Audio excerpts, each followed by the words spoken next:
لله رب العالمين والصلاة والسلام على أشرف الأنبياء والمرسلين محمد وعلى آل بيته الطيبين الطاهرين.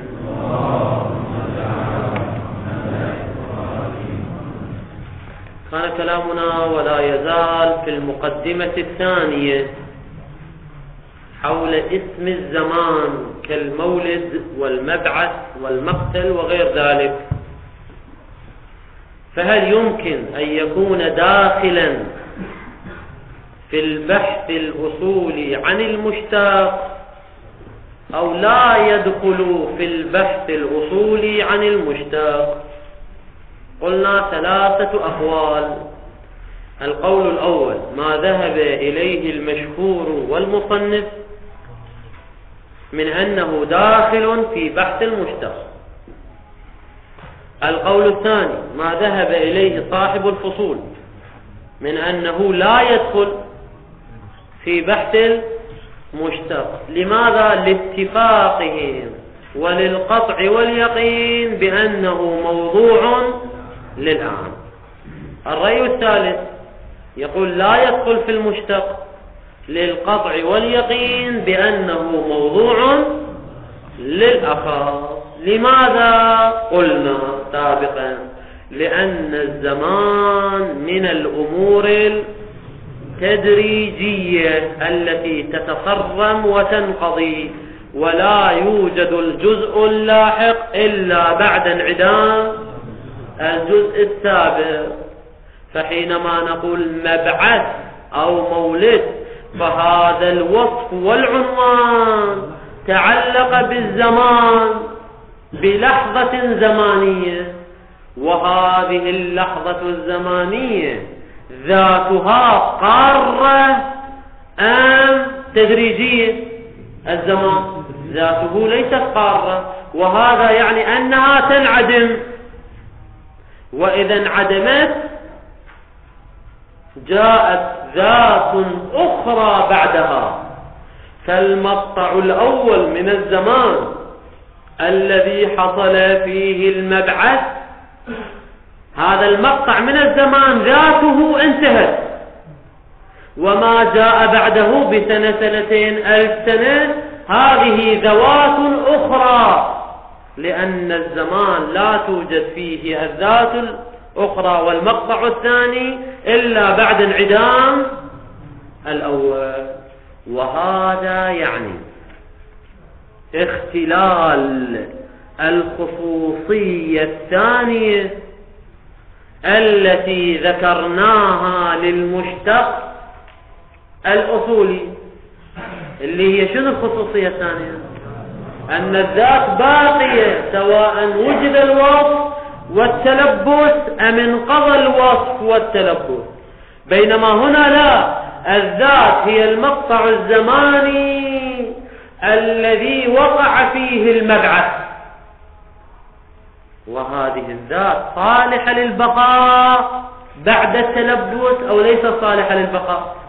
ليست صالحة للبقاء بعد انقضاء التلبس، لأنها تتصرم وتنعدم. ولذلك نقول اسم الزمان حقيقة في خصوص المتلبس في تلك الفترة الزمنية، أما ما بعد ذلك الإطلاق عليه يكون إطلاقا مجازيا. هذا هو الإشكال والدليل الذي طرح لإخراج اسم الزمان عن بحث المشتق. الجواب يقول الآخون قدس سره وحل الإشكال، كأنه اعتبر ذاك إشكال مو رأي كذا وإلى آخره، مجرد إشكال نريد أن نجيب عنه. نقول مقدمة: درسنا في علم المنطق أن المفهوم إما جزئي وإما كلي، والكلي بلحاظ المصداق له أنحاء، له عدة أنحاء. لأنه إما أن يستحيل أن يوجد له مصداق كمفهوم شريك الباري، يعني لا مصداق له ويستحيل أن يوجد له مصداق، هذا الأول. لأن الثاني لا مصداق له ولكن لا يستحيل أن يوجد له مصداق كالغول والعنقاء. الثالث الذي له مصداق واحد ويستحيل أن يوجد له مصداق آخر كواجب الوجود. الرابع الذي له مصداق واحد ولا يستحيل أن يوجد له مصداق آخر كالشمس، لها مصداق واحد ولكن هذا لا يعني استحالة وجود مصداق آخر وشمس أخرى. الخامس أن توجد له مصاديق عديدة منحصرة كالإنسان مثلا، مصاديقه منحصرة يمكن عدها مثلا 6 مليارات نسمة، مصاديق معدودة منحصرة. السادس ما كان له مصاديق غير منحصرة، وهذا إلى أمثلة كثيرة يعني بلي معلومات الباري أو عندنا مصاديق كثيرة. مثلا عنوان العالم الآن في المستقبل أي عالم، يعني عنوان عام وشامل وغير منحصر بأفراد معينين، طبعا إذا أخذناه على نحو القضية الحقيقية مو على نحو القضية الخارجية. المهم هسه عندنا 6 أنواع من الكل. وقالوا في محله عدم وجود المصداق للكل سواء كان بسبب الاستحالة كشريك الباري أو لا بسبب الاستحالة كالغول والعنقاء. عدم وجود المصداق لا يضر بكلية الكل، هو يبقى كلي ولو لم يوجد له مصداق واحد. وهكذا وجود مصداق واحد سواء استحال غيره أو أمكن غيره، وجود مصداق واحد لا يضر أيضا بكلية الكل. هذا ما تقدم وما تقدم عليكم في المنطق. إذا اتضح ذلك نقول في مقامنا المشتقات إن قلنا هي موضوعة للمصداق فاسم الزمان لا مصداق له إلا المتلبس. اسم الزمان قلنا كم مصداقا؟ فقط خصوص المتلبس، أما المنقضي فقد انعدمت الذات. فإن قلنا بأن الوضع للمصداق فكلامك أيها المستشكل صحيح، سيكون اسم الزمان خاصا بالمتلبس لأن الوضع للمصداق ولا مصداق إلا المتلبس. ولكن الوضع ليس للمصداق وإنما الوضع للمفهوم، والمفهوم كلي وليس جزئيا، ولا يتأثر بتعدد المصاديق أو قلة المصاديق أو انعدام المصاديق.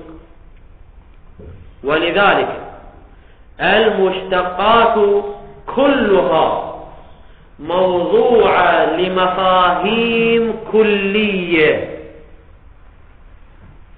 فاسم الفاعل موضوع لمفهوم كلي هو كل من صدر عنه الفعل أو من تلبس بالفعل، كل من قام بالفعل. هذا عنوان كلي لو جزئي، هذا عنوان كلي، فاسم الفاعل وضع لهذا العنوان الكلي مع غض النظر عن مصادقه قليلة أو كثيرة أو منعدمة. وهكذا اسم المفعول موضوع لكل من وقع عليه الفعل، ومن وقع عليه الفعل يعني شنو؟ الكلي، سواء كان متلبسا أو ليس متلبسا ما يهمنا، هو للكلي. وهكذا بقية المشتقات، ومنها اسم الزمان. فاسم الزمان موضوع للزمان الذي وقع فيه حدث، الزمان اللي هو كمفهوم مطلق، كمفهوم عام، كمفهوم كلي، وإن كان له شنو؟ مصداق واحد، إذ أن النظر ليس للمصداق وإنما النظر إلى المفهوم. إذن الخلاصة إن الوضع للمفهوم وليس للمصداق، والمفهوم كلي، ومن هنا يدخل اسم الزمان في بحثنا الأصولي. إذا كان كليا فنسأل هل هو موضوع لخصوص المتلبس أم هو موضوع للأعام، فيكون البحث متجها وصحيحا. سؤال: ما هو الشاهد على هذا الكلام أن الوضع للمفهوم وليس للمصداق، والمصداق الواحد لا يؤثر على عمومية وكلية المفهوم؟ نقول نذكر شاهدين. الشاهد الأول بالنسبة إلى لفظ الجلالة سبحانه وتعالى، الله تعالى. لفظ الجلالة اختلفوا فيه، هل هو علم للذات المقدسة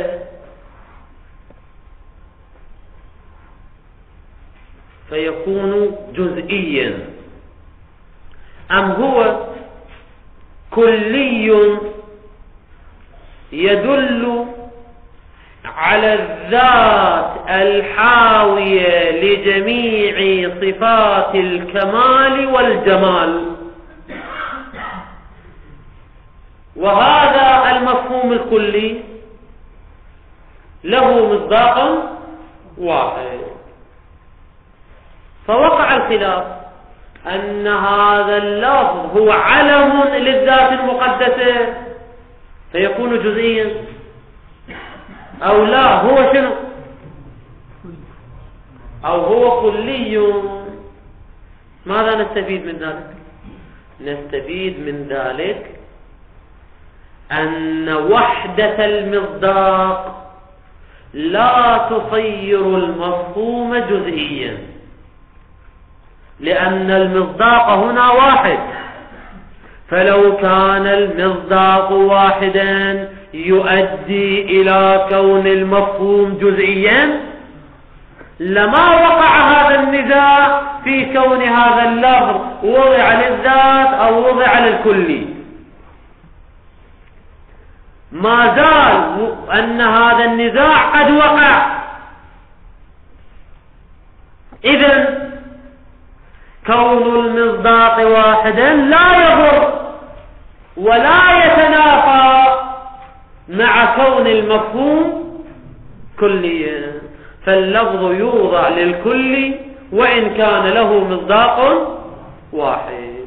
هذا الشاهد الأول. الشاهد الثاني مفهوم واجب الوجود، مفهوم جزئي أم مفهوم كلي؟ الجواب مفهوم كلي، وإلا لو كان مفهوما جزئيا لما بحثنا عن دليل على التوحيد، لأن الجزئي واحد بلا شك. أما نحن الآن في البحث العقائدي نبحث عن أدلة التوحيد أو لا نبحث؟ نبحث عن أدلة التوحيد. هذا يعني أن مفهوم واجب الوجود كلي، ولكننا نبحث أن له مصداق واحد أم أكثر من مصداق. وقد ثبت بالدليل القطعي أنه ليس له إلا مصداق واحد، ولكن هذا لا يضر بكونه مفهوم كلي. هكذا اسم الزمان وإن لم يكن له إلا مصداق واحد، لكنه هذا لا يضر في كون المفهوم كليا، والوضع يكون للمفهوم الكلي وليس للمصداق الواحد. ويمكن حل الإشكال الذي أورد على اسم الزمان بأن انحصار مفهوم عام، انحصار مفهوم عام بفرد واحد كما في المقام اللي هو اسم الزمان، لأنه منحصر بمن؟ منحصر بالفرد التلبسي دون الفرد الانقضائي لانتفاء الذات. إن انحصار مفهوم عام بفرد، انحصاره بفرد كما في محل كلامنا لا يوجب أن يكون، يهو اللي لا يوجب الانحصار بالفرد، لا يوجب هذا الانحصار أن يكون وضع اللفظ بإزاء الفرد دون العام. لو كان الوضع للفرد فكلامكم صحيح، نقطع بأنه موضوع لخصوص المتلبس، لكن هذا مو صحيح، لأن كون الفرد واحد لا يعني أن الوضع للفرد الواحد، بل الوضع للمفهوم الكلي. وإذا كان الوضع للمفهوم الكلي فيأتي الخلاف والنزاع، ذلك المفهوم الكلي وضع لخصوص المتلبس أم للأعام، فهو داخل في محل كلامنا. وإلا يعني لو قلنا ماذا؟ أن الوضع للفرد وليس للمفهوم الكلي، وإلا لما وقع الخلاف فيما وضع له لفظ الجلالة، حيث اختلفوا أنه اسم للذات أو اسم لذات جامعة لصفات الكمال والجمال. يعني اختلفوا هل هو موضوع للفرد الجزئي أو الكلي. لو كان الوضع للمصداق والفرد لكان لفظ الجلالة جزما وقطعا موضوع المثل، هو علم للذات المقدسة، ولا يحتمل أحد أنه موضوع للكلي. ما زال احتملوا أنه موضوع للكلي مع أن المصداق واحد، إذن أن الوضع للمفهوم وليس للمصداق. هذا الشاهد الأول. الشاهد الثاني، مع أن الواجب يا واجب الوجود موضوع للمفهوم العام، ولذلك صار كليا، مع انحصار واجب الوجود فيه تبارك وتعالى، يعني ليس له إلا مصداق واحد. فالوضع ليس للمصداق الواحد، وإلا لما كان واجب الوجود كليا وإلى آخره، ولما احتجنا إلى دليل على الوحدانية. لا، الوضع حصل للمفهوم ولم يحصل للمصداق. هكذا اسم الزمان، الوضع حصل للمفهوم وليس للمصداق. والاستعمال فرع الوضع. الاستعمال حقيقي لو مجازي يعتمد على ماذا؟ يعتمد على الوضع. استعمال الأسد في الرجل الشجاع مجازي لو حقيقي، كون نرجع علما للوضع. إذا كان في ما وضع له فهو حقيقي، إذا كان في غير ما وضع له فهو مجازي.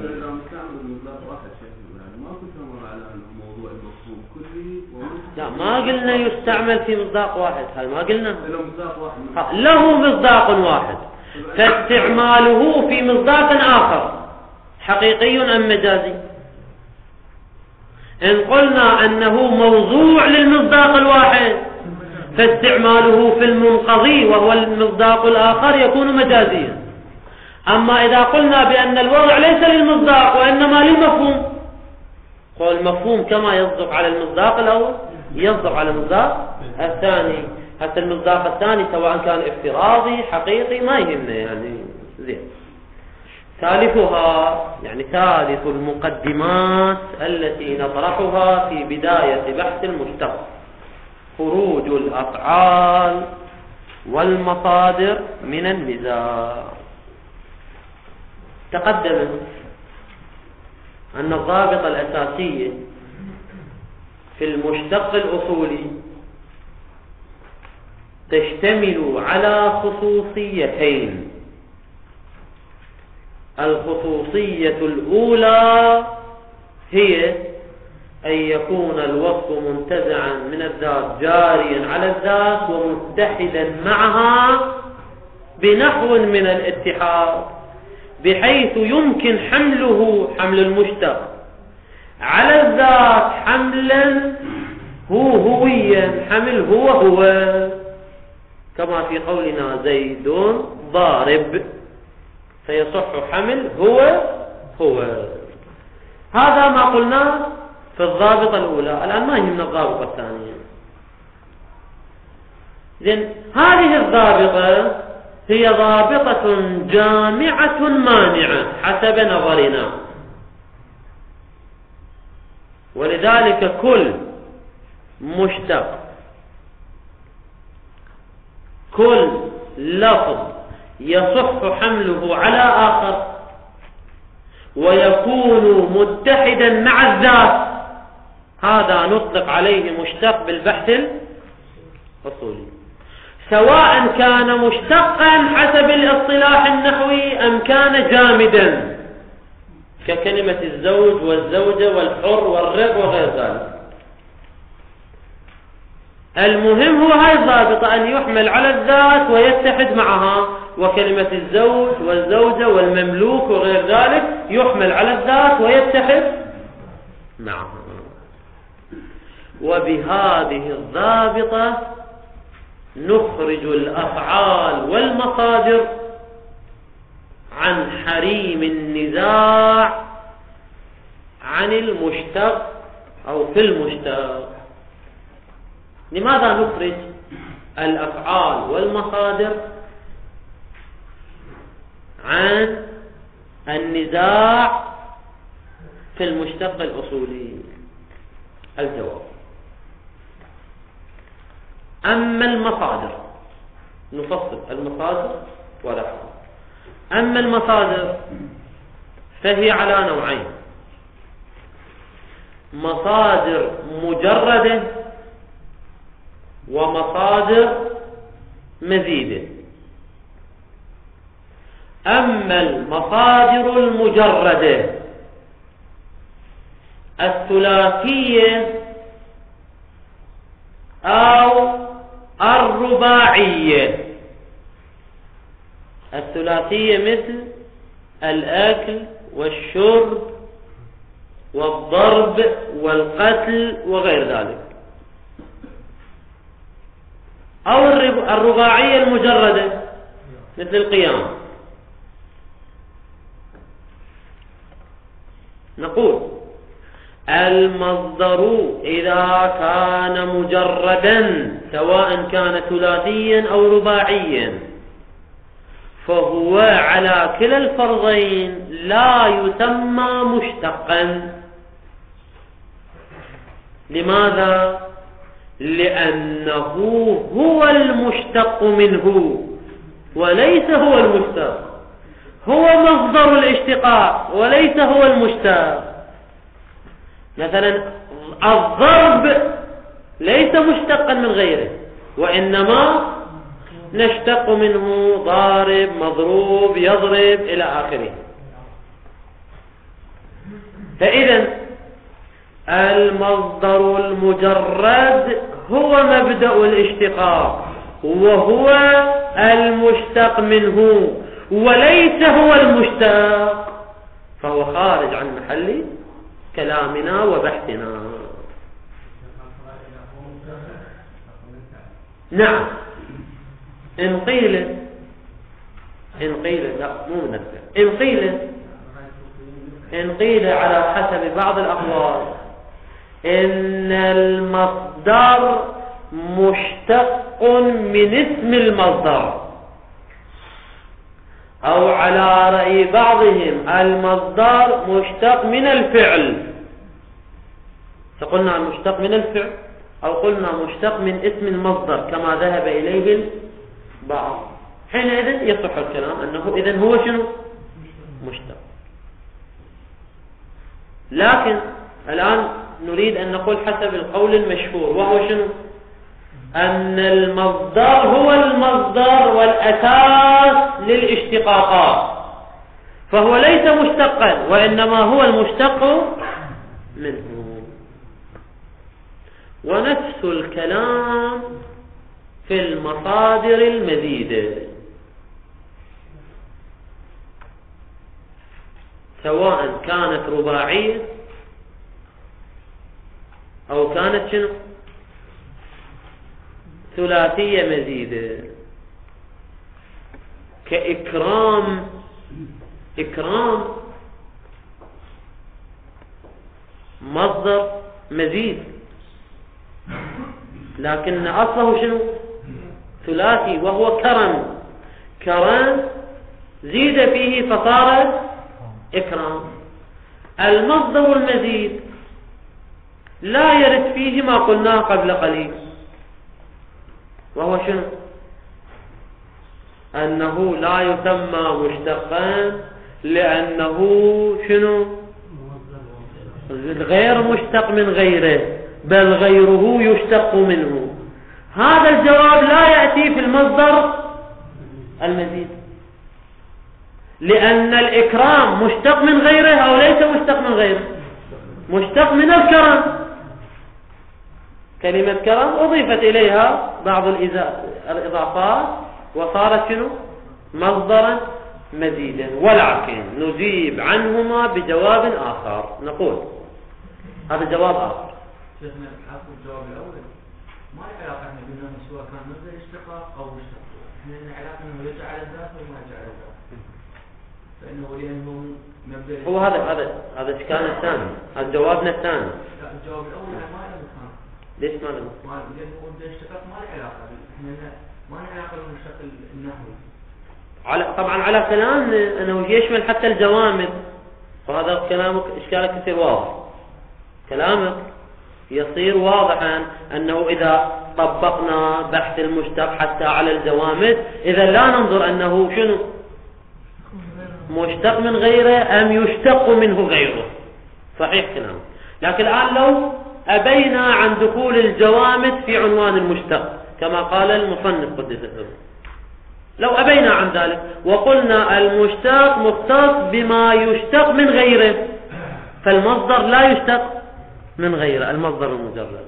طبعا هذا المصدر المجرد، لكن لدينا جواب آخر يعم المصدر المجرد والمصدر المزيد. ما هو الجواب الآخر؟ الجواب هو إننا نشترط في المشتق أن يكون جاريا على الذات، ويتحد معها بنوع من الاتحاد. والمصدر مطلقا سواء كان مجردا أو مزيدا غير صالح للجريان على الذات والاتحاد معها. فلا نستطيع أن نقول زيد ضرب أو الضرب هو زيد، ولا نستطيع أن نقول زيد إكرام والإكرام هو زيد. فلا يصح الحمل الهوهوي يعني حمل هو لا يصح الحمل الهوهوي، وإنما يصح حمل الاشتقاق أو حمل ذو هو. يعني شو نقول زيدون ذو إكرام أو زيد ذو ضرب، أو نشتق نقول زيد ضارب، زيد مكرم أو مكرم، وهكذا. فلا يصح الحمل حمل هو. وإذا كان لا يصح حمل هو إذن يوجد اتحاد أو لا يوجد؟ إذن لا يوجد اتحاد، إذن هو ليس واجدا للخصوصية الأولى التي اشترطناها في المشتق الأصولي، فهو خارج عن محل كلامنا. هذا بالنسبة للمصادر سواء كانت مجردة أم مزيدة. أما الأفعال فهي تارة خبرية كالفعل الماضي والمضارع، وتارة شنو إنشائية كفعل الأمر. درس يدرس إخبارية، ادرس إنشائية. أما الإخبارية فصحيح هي تدل على نوع من الارتباط بين الذات والمبدأ،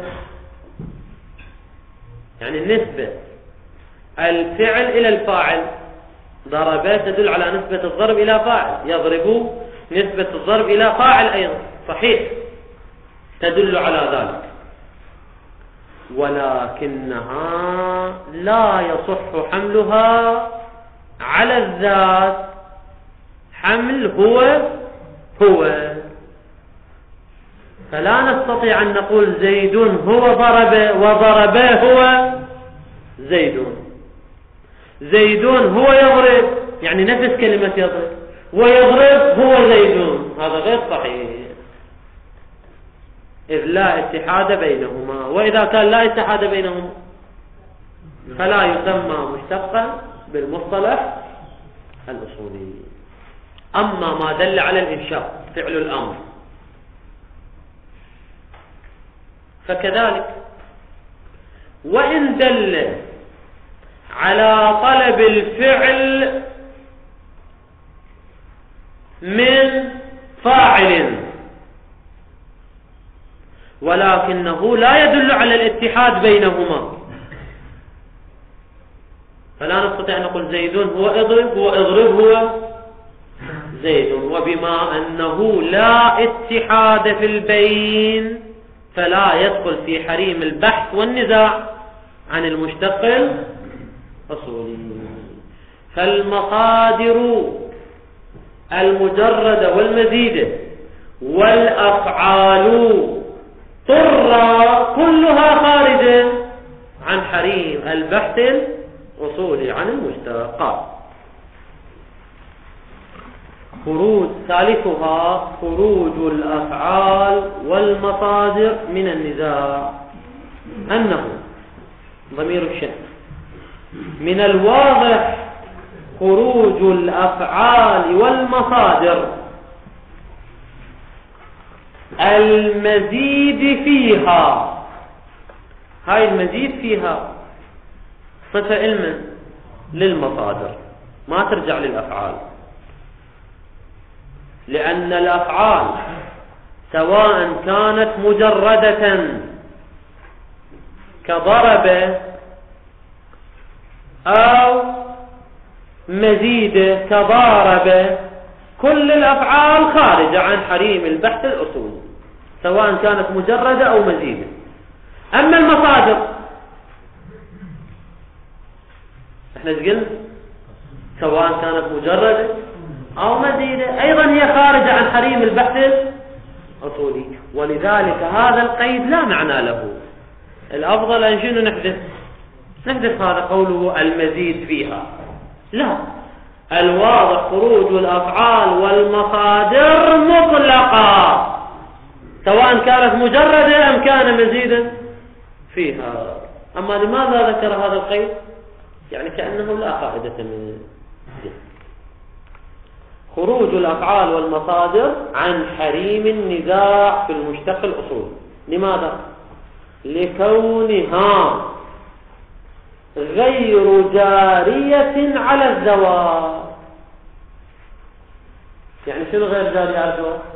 يعني لا تتحد مع الذوات وتحمل عليها حمل هو توضيح ذلك. نجي للمصادر ثم للأفعال. ضرورة، هذا بيان لكونها غير جارية على الذات. ضرورة أن المصادر المزيد فيها كالمجردة، هو بعد طبعا أن المصادر المزيدة كالمصادر المجردة في الدلالة على ماذا؟ في الدلالة على ما يتصف به الذوات. به الهاء ترجع لاسم الموصول، ما يتصف به الذوات ويقوم بالذوات من المبادئ. أن المصادر المزيدة فيها كالمجرد في الدلالة على المبادئ التي تتصف بها الذوات وتقوم بها الذوات.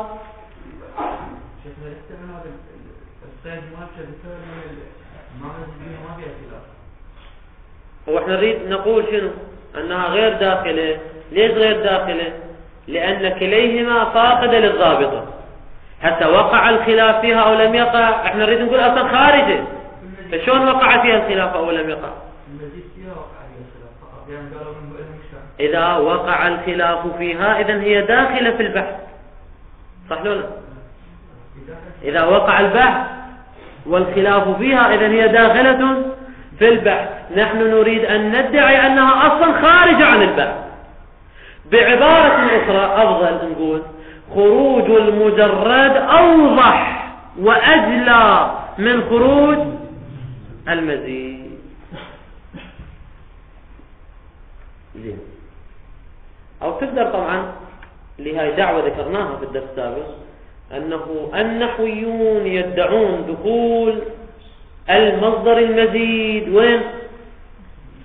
في المشتق، مع اتفاقهم على خروج المصدر المجرد. في علم الأصول نحن نقول لا فرق بين المجرد والمزيد، كلاهما يخرجان. فنقطة الخلاف بيننا وبين النحويين، مو الخلاف بين الأصوليين، نقطة الخلاف بيننا وبين النحويين في المصادر المزيدة. طبعا وإن ادعى البعض أنه لا، النحويون أيضا يقولون المصادر المزيدة خارج عن بحث المشتق. هذا بحث آخر. زين. ضرورة أن المصادر المزيدة فيها كالمجرد في الدلالة على ما تتصف به الذوات ويقوم بها من المبادئ كما لا يخفى، ولكن لا يوجد بينها شنو؟ اتحاد وحمل هو زين. وأن الأفعال إنما وأن الأفعال عطف على ماذا؟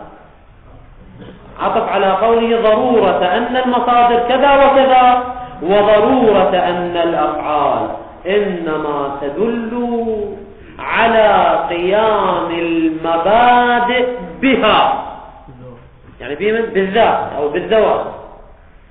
هذا شو تقوم بها؟ أنواع: قيام صدور كما في ضرب،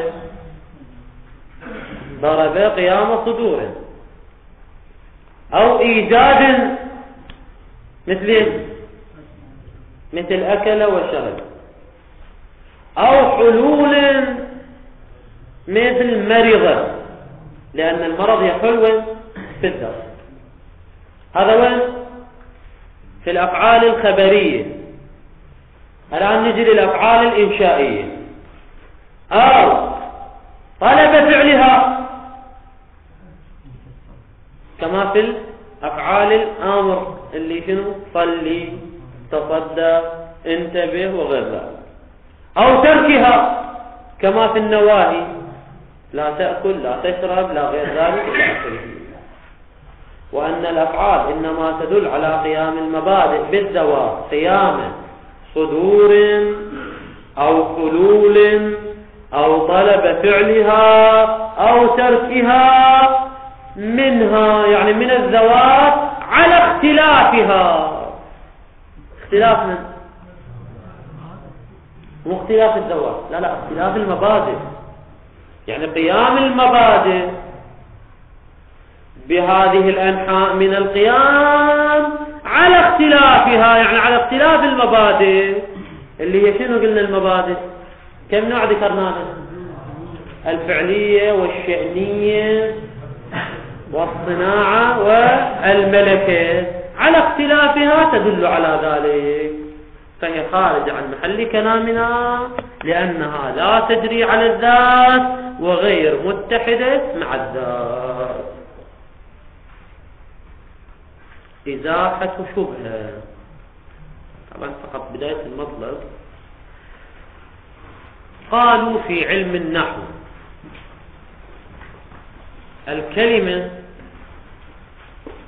إما اسم وإما فعل وإما حرف، كما تذكرون بألفية ابن مالك: كلامنا لفظ مفيد كالسقين واسم وفعل ثم حرف الكلم. زين. وفرقوا في النحو بين الاسم والفعل والحرف. قالوا أن الكلمة إما أن تدل على معنى في نفسها بنفسها وإما لا. الذي لا يدل على معنى في نفسه هو الحرف. أما إذا دلت على معنى في نفسه فإما مقترن بزمان فهو الفعل، وإما غير مقترن بزمان فهو الاسم. ولذلك أدخلوا خصوصية الزمان في ماذا؟ في معنى الفعل، واستدلوا على ذلك بدليلين ذكرهما المشكيني في حاشيته. الدليل الأول هو التبادر، والدليل الثاني هو الإجماع والاتفاق. المتبادر من الأفعال ما هو؟ ضرب يضرب، يتبادر في معنى الزمان. وثانيا اتفاق النحويين على أن الأفعال موضوعة ماذا؟ للحدث المقيد بالزمان. طبعا أجاب المشكيني عنهما جوابين مختصرين. أما التبادر فالتبادر الذي هو علامة الوضع التبادر الحاقي الناشئ من حاق اللفظ لا من القرائن الأخرى. أما اتفاق النحويين فأولا من قال أن اتفاق النحويين حجة، وثانيا هذا الاتفاق من النحويين معارض باتفاق من الأصوليين، فيقع التعارض. على الأقل نقول بالتساقط، هذا ليس مهما. المهم النحويون آمنوا بدخالة الزمان في معنى الفعل. هل هذا صحيح أم باطل وغير صحيح؟ يقول المصنف قدس سره: هذا اشتباه وإن اشتهر على ألسنة النحويين، إذ رب مشهور لا أصل له. الآن تحول الآخوند إلى نحوي يريد أن يثبت اشتباه النحويين في هذه المسألة، فيقول: الفعل مطلقا سواء كان ماضيا أو مضارعا أو أمرا فهو لا يدل إلا على ذات الحدث. أما استفادتنا لمعنى الزمان فهذه استفادة بحكم العاقل لا بحكم الواضع. مثلا ضرب يدل على حدث الضرب ليس إلا، يضرب يدل على حدث الضرب، اضرب يدل على طلب الحدث. أما هل هو في الزمان الماضي أو الحالي أو المستقبل هذا ليس دخيلا في المعنى الموضوع له اللفظ، وإنما هو بدلالة عقلية. مثلا الفعل الماضي، لو جئنا إلى الفعل الماضي،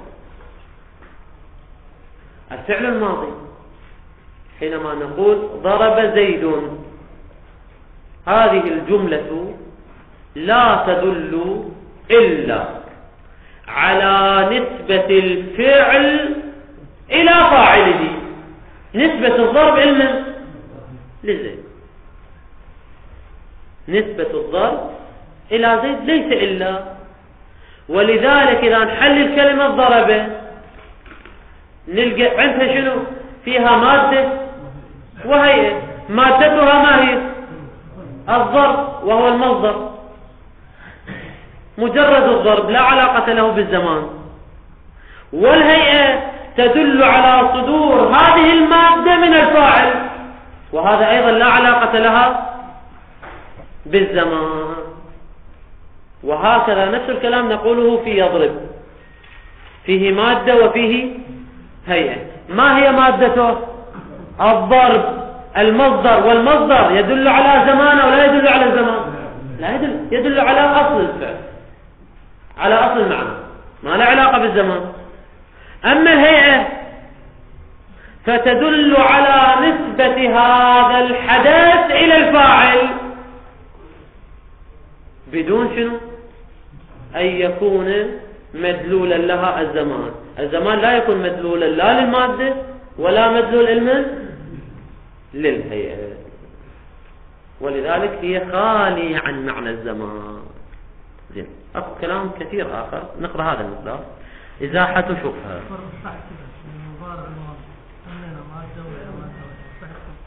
اتفاق في المعنى، الاختلاف ليس في الزمان. سيأتي يعني سنثبت أنه لا، أمور أخرى دخيلة وهو بحكم العقل نفرق، يعني ليس بحكم الواضع. وقد اشتهر في ألسنة النحاة دلالة الفعل على الزمان حتى أخذوا الاقتران بها، يعني الدلالة على الزمان في تعريف الفعل، ما دل على الحدث مقترنا بالزمان أو بزمن، وهو اشتباه. هذا الذي اشتهر عند النحويين اشتباه.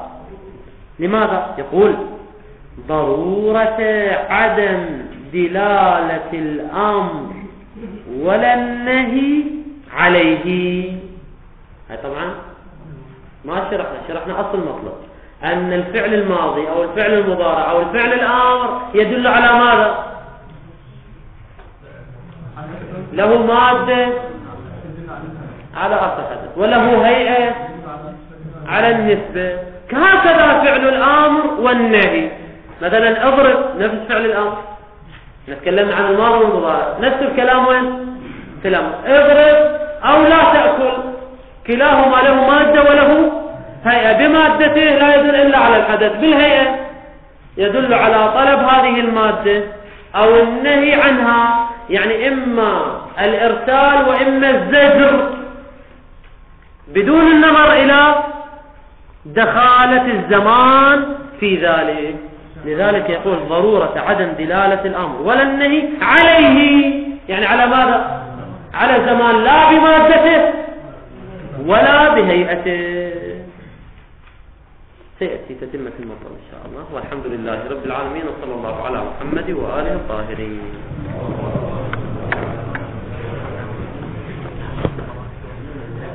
هذا مجازي، استعمال مجازي. الأصل إما جوعل وإما عرض.